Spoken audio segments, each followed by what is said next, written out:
जय जय राम, सादर नमन। परम प्यारे राम, परम पूज्य गुरुजन, परम दिव्य आत्माएं और आप सबके मंगल आशीष लिए परमेश्वर कारण कृपा करके अपने श्री चरणों में लेके आए हैं। उनका बारंबार धन्यवाद, अनंत अनंत बार धन्यवाद। बहुत बहुत अद्भुत यात्रा के लिए लेके आते हैं प्रभु, अपने आप को जानने के लिए। और अपने आप को जानने के लिए हम सब यहाँ आते हैं, ताकि रीज़न क्या है, क्यों अपने आप को जानना इतना ज़्यादा इम्पोर्टेंट है और क्यों इसकी इम्पोर्टेंस इतनी ज़्यादा कही भी गई है। आई गेस हम सबके लाइफ में एक पॉइंट आता है जब जो चीज़ें हम नहीं होते या जो हमारे अनुसार नहीं होता या फिर जो हम नहीं होते, हम वैसे या तो चल रहे होते हैं या रिएक्ट कर रहे होते हैं, या फिर परिस्थितियाँ ऐसी स्ट्रांग हो जाती हैं कि हम शांत रहना चाहते हैं। सिंपल बात है कि हम परेशान नहीं होना चाहते। हो सकता है ये भी एक कारण हो कि बस क्योंकि हम परेशान नहीं होना चाहते तो हम ये यात्रा लें, राइट। और जायज़ भी है कि हम क्या परेशान होने ही आए हैं इधर। चाहे बच्चे ले लीजिए, अब सारी बातचीत में बच्चे भी इंक्लूडेड हैं पूरी तरह, क्योंकि बच्चे भी अपने लेवल के खूब स्ट्रेस से गुजरते हैं अपने माइंडसेट्स के कारण ही। ज़रूरी नहीं सब बच्चों का माइंडसेट एक साथ हो, पर परिस्थितियाँ कई बार ऐसी हो जाती हैं कि बहुत बच्चे एक साथ स्ट्रेस से गुज़र रहे होते हैं। तो जब इतना ज़्यादा उदासी या अनकंफर्टेबलनेस ऐसी चीज़ हो जाती है लाइफ में, तो हम चाहते हैं कि क्या है, इसीलिए ये लाइफ नहीं है ना। और जब संतों की चरण शरण मिलती है, संत लोग तो बहुत सुंदर जीवन को बोलते हैं। संतों को देखकर तो लगता है कि अरे ऐसा होना चाहिए, राइट। सो कहीं ना कहीं हर के लिए अपनी एक पर्सनल जर्नी होती है और पर्सनल कहानी होती है कि क्यों हम ये यात्रा लेना चाहते हैं, और लेनी भी खुद के लिए ही चाहिए। ऐसे नहीं क्योंकि वो कर रहा है तब, नहीं, ऐसा होता भी नहीं है। अपने लिए why it is so important to me, that is very important। और उन डिसीजन से हम फिर आगे चलते हैं। हमने बहुत सुंदर यात्रा चल रही है हमारी इकट्ठे, राइट। और तो हमें सिखाते जा रहे हैं। कल आपकी सुबह पूज्य श्री स्वामी जी महाराज जब उपनिषद का पढ़ा रहे थे, तो उसमें उन्होंने समझाया कि जो लोग ये नहीं मानते कि परमेश्वर है या आत्मा है और केवल मिथ्या कर्म में ही लगे रहते हैं, उनको वो अज्ञान से घिरे रहते हैं। मतलब कि उन्हें सुख दुख चलता रहता है, दुखी भी रहते हैं, कभी अच्छे दिन आ जाते, कभी दुखी, इसी से चलता है। और अंधकार में, घोर अंधकार बोला। पर उन्होंने एक बहुत इम्पोर्टेंट चीज़ बोली कि उससे भी ज़्यादा घोर अंधकार में कौन रहता है? जिसको आत्मज्ञान के बारे में पता है, जो आत्मज्ञान की बातें करता है पर उस पर चलता नहीं है। जिसको आत्मा के बारे में पता है, अपने बारे में पता है, और वो यूं ही बैठा रहता है कि अपने आप हो जाएगा सब कुछ, या अपना स्वावलंबी नहीं बनता, वो तो गड़बड़ हो गई सब कुछ। वो महाराज ने कहा, और शास्त्र ने कहा कि वो तो उससे भी ज़्यादा घोर अंधकार में है। अगर हम लोगों ने जो ये यात्रा ली है और हम आत्मा की चर्चा करते हैं और आत्मा के गुणों की चर्चा करते हैं, तो अगर हम उसको प्रैक्टिस में नहीं लाते तो घोर अंधकार, नॉर्मल संसारियों से भी घोर अंधकार है ना। वो तो संसारी हुए जो कि मानते नहीं है या थोड़ा सा मान लिया या इस तरह से चलता रहता है। पर जिनको जो आत्मा के बारे में जानते हैं पर फॉलो नहीं करते, वो गड़बड़ हो जाती है। सो इसलिए कोई भी चीज़, चाहे छोटी सी चीज़ है, छोटी सी ही चीज़ है, चाहे एक वर्ड ही है, उसको भी प्रैक्टिस में लाना बहुत ज़रूरी है। जो भी हम सुनते हैं, इतना ज़्यादा पढ़ते हैं या इतना ज़्यादा सुनते हैं, जो भी करते हैं, उसको प्रैक्टिस में लाना इज़ वेरी इम्पोर्टेंट। नहीं तो शास्त्र कहते हैं घोर अंधकार है। किंग बहुत अच्छे वर्ड्स थे वहाँ पर मेरे पास वोकैबुलरी बड़ी लिमिटेड है, पर इस तरह से तो इसलिए हम ये यात्रा जो ले रहे हैं और हम अपने आप को जानने का प्रयास जो एवरी वीक और एवरी डे करते हैं, उसको अगर रियल लाइफ में हम अप्लाई नहीं करते तो हम फंस जाएंगे। उसको अप्लाई करना बहुत ज़रूरी है। प्रयास ही कर लें बहुत ज़रूरी है। प्रयास की तरफ कदम बढ़ा लें वो भी बहुत ज़रूरी है। पर प्रयास भी ना करें, क्योंकि हम जानते हैं ये तो परमेश्वर की कृपा से ही सारी चीज़ें होती हैं, किंतु अपना जो उस शक्ति से जो शक्ति हमारे भीतर है, उससे प्रयास तो करना ही ज़रूरी है ना। बहुत सुंदर, बहुत प्यारा बात है। और हम एक्चुअली संसार की तरफ इतना बाह्यमुखी होते हैं कि हमारे अंदर ब्लॉकेजेस संसार के रिएक्शंस के कारण आ जाती हैं। संसार के रिएक्शंस के कारण आ जाती है। सो इसलिए हम देखें कि कैसे हम ये चीज़ें जो हमें जकड़ी हुई हैं, हम कैसे इससे निकल सकते हैं अपने आप को जानकर, राइट। सो प्रश्न लेते हैं। अभी आने से थोड़ी सी पहले ही प्रश्न आया कि दूसरे लोग मुझे अपना काम दे देते हैं, अब मैं वो काम लूं कि ना लूं। मैं परमेश्वर की ओर गई और तो देखा कि प्रभु तो किसी का काम नहीं लेते। कहते अपने काम खुद करो, अपने कर्म खुद निभाओ, राइट। एक्सेप्ट कि जिसका योगक्षेम उठाया हो। सो अगर आपने किसी का योगक्षेम उठाया हुआ है तो आप ले सकते हैं। बट अगर आपकी, देखिए ये बहुत ज़रूरी है कि हमारी प्लेट ऑलरेडी सबकी बहुत भरी होती है, कईयों की तो ओवरफ्लो कर रही होती है। सो ये हमें अंदर जाकर अपने राम से देखना चाहिए कि राम कैसे करते हैं काम। राम किसी के कार्य में हस्तक्षेप नहीं करते।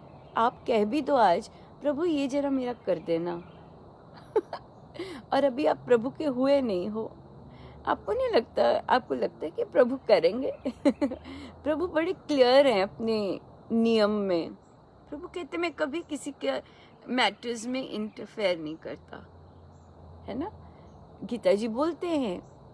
पर जहाँ कोई मुझे अपना कह देता है, फिर उनके सारे रूल्स, कोई रूल्स वैसे नहीं रहते। फिर वो जब अपना बना लेते हैं, फिर उसमें तो कोई रूल्स ही नहीं है।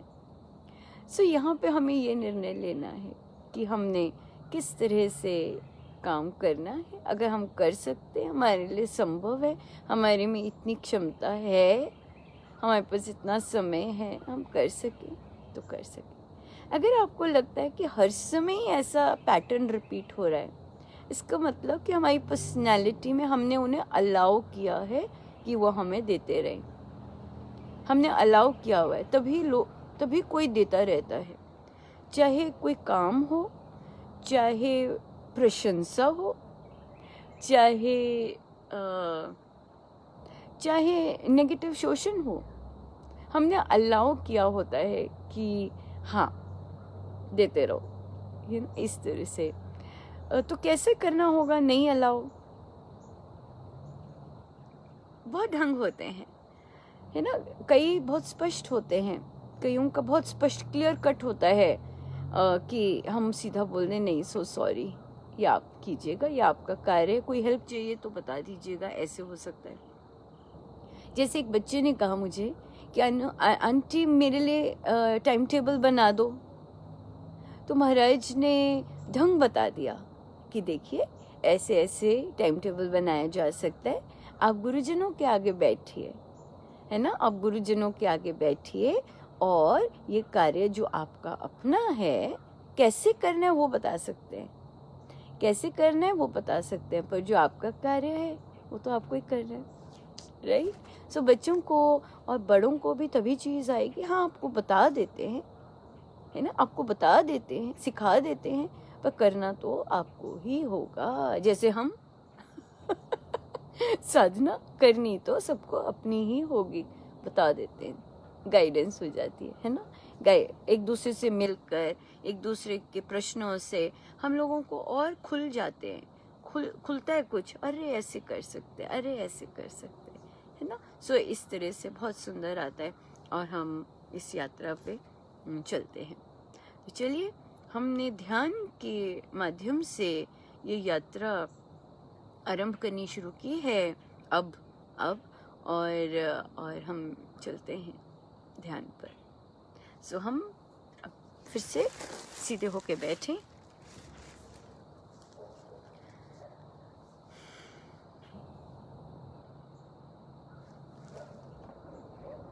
हमारी बिल्कुल सुबह हुई है अभी अच्छा समय, और सीधे बैठे, आंखें बंद,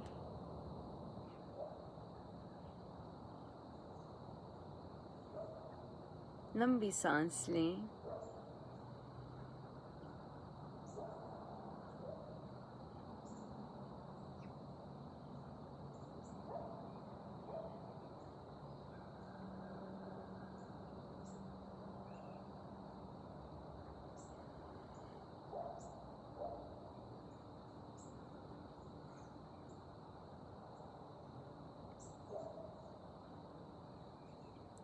मैं ये देह नहीं हूँ,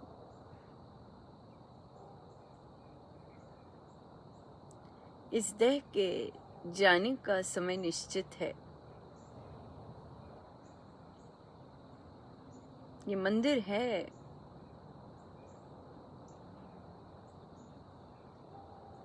पर इसका विलीन होना निश्चित है।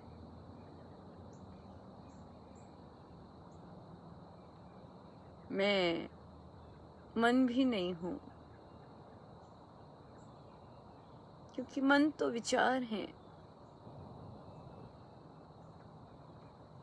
विचार थम भी सकते हैं, विचार उठते भी हैं, मैं मन भी नहीं हूँ।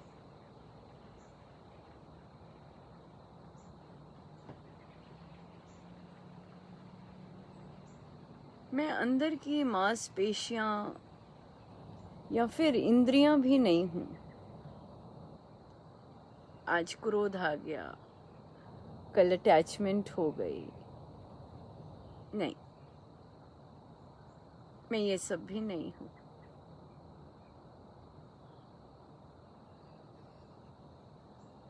मैं अहम, मैं सब करने वाला, मेरा पुत्र, मेरा घर, मेरे शब्द, मेरा यह, मेरा वो,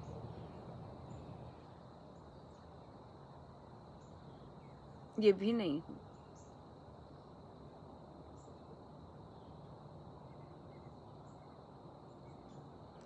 ये सब हमें कैसे पता चला?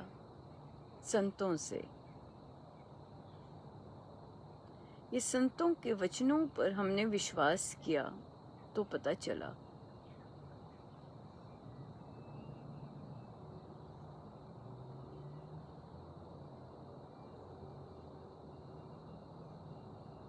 मैं आत्मा हूँ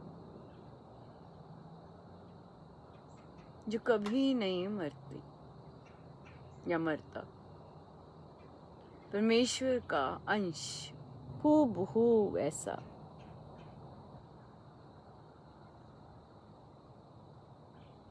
हर चीज को ऊर्जा देने वाला ये आत्मा,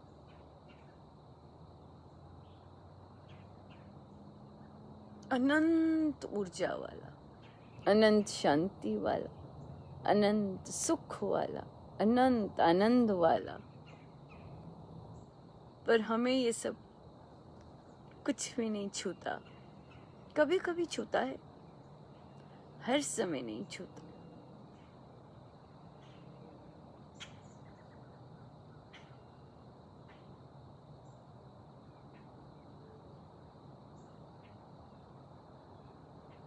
सो आज हम अपने भीतर, अपने साथ, अपने ही गुण की एक गुण की चर्चा, चिंतन वो उस पर केंद्रित होंगे, और वो है शांति। मेरे अंदर शांति का वास है, पर मैं बाहर देखता हूँ या देखती हूँ मेरे बच्चे का ये ठीक नहीं हुआ, मेरा बच्चा ऐसे परेशान है, मेरे बच्चे का क्लियर नहीं हो रहा, मेरा पति ऐसा कह रहा है, मेरे काम पर ऐसी चीज़ें चल रही हैं, मेरी सासू माँ आ गई है, मेरी बहू ने ऐसा कह दिया। काश बहू ना कहती, काश बेटा ऐसा होता, काश बेटे की सब कुछ हो जाता, काश ये दर्दें नहीं होती, काश ऐसे ना होता। इस काश में हमें लगता है सुख है, पर हम जो भी काश करते हैं वो देह संबंधी है, और देह ने तो चले जाना है।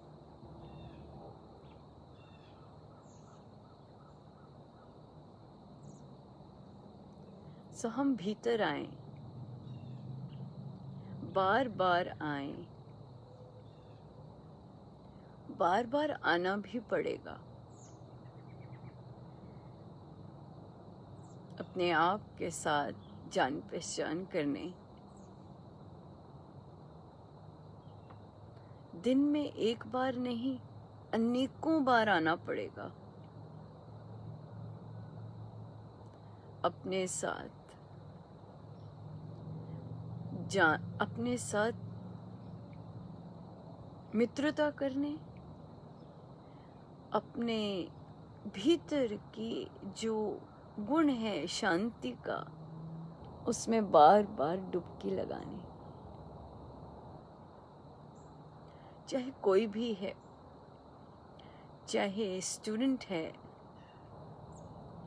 चाहे प्रोफेशनल है, चाहे बुजुर्ग है, सबको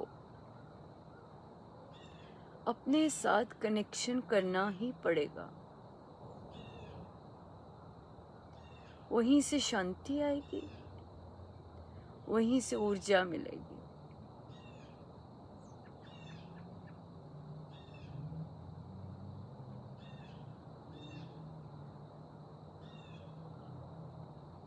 मेरे अंदर शांति है,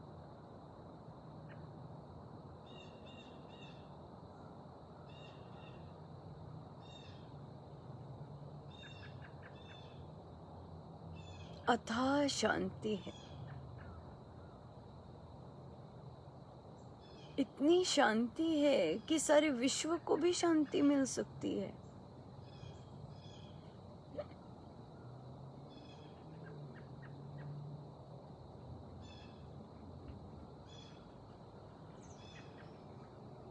क्योंकि मैं उस देवादि देव का अंश हूँ।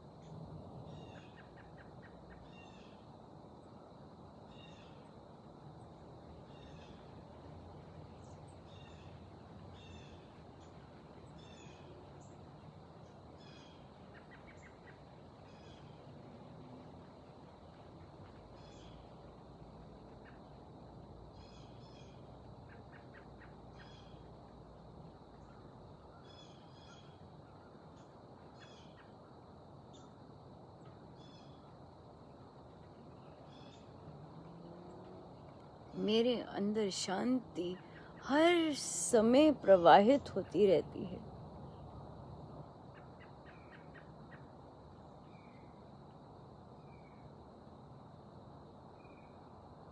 एक नई दुकान मिली, बड़े अच्छे सूट मिलते हैं,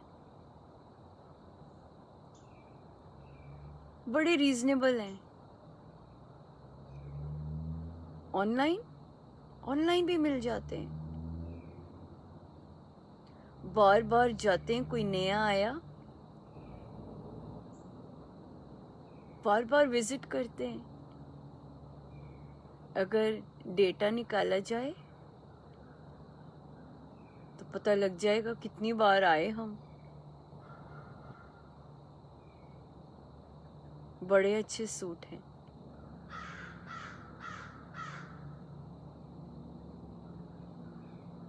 बहुत अच्छी शांति मिलती है अंदर, फ्री।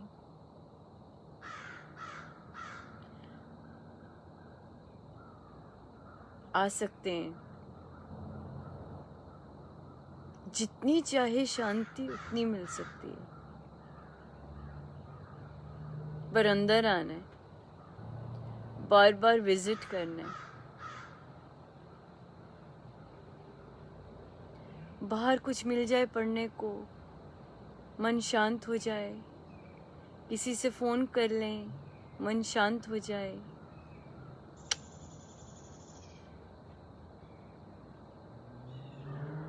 अपने ही अंदर जाना है, बार बार।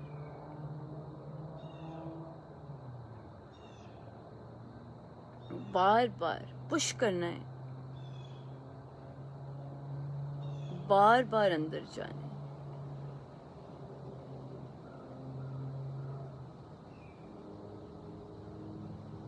अनंत शांति के पास, जो हमारे अंदर है, जो हम हैं।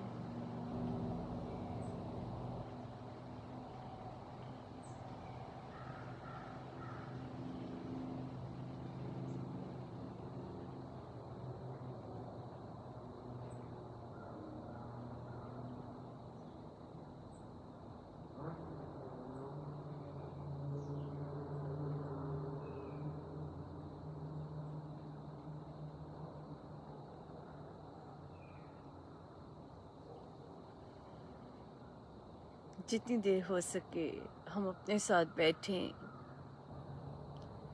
हमारे पास जो हीरे मोती हैं उनको इनकैश करें। गुरुजन कहते हैं वसूल कीजिए, निरूपण कीजिए क्या है अंदर। सो हम बार बार अपने अंदर जाएं और बार बार अपने आप को कहें, अरे तू तो ये है, कहाँ फंस गया। दिन में कितनी बार करें। सो सब गुरुजनों का उन्हीं के श्री चरणों में बारंबार नमन, और सब उनका और उन्हीं के श्री श्री चरण। जय जय राम, जय जय।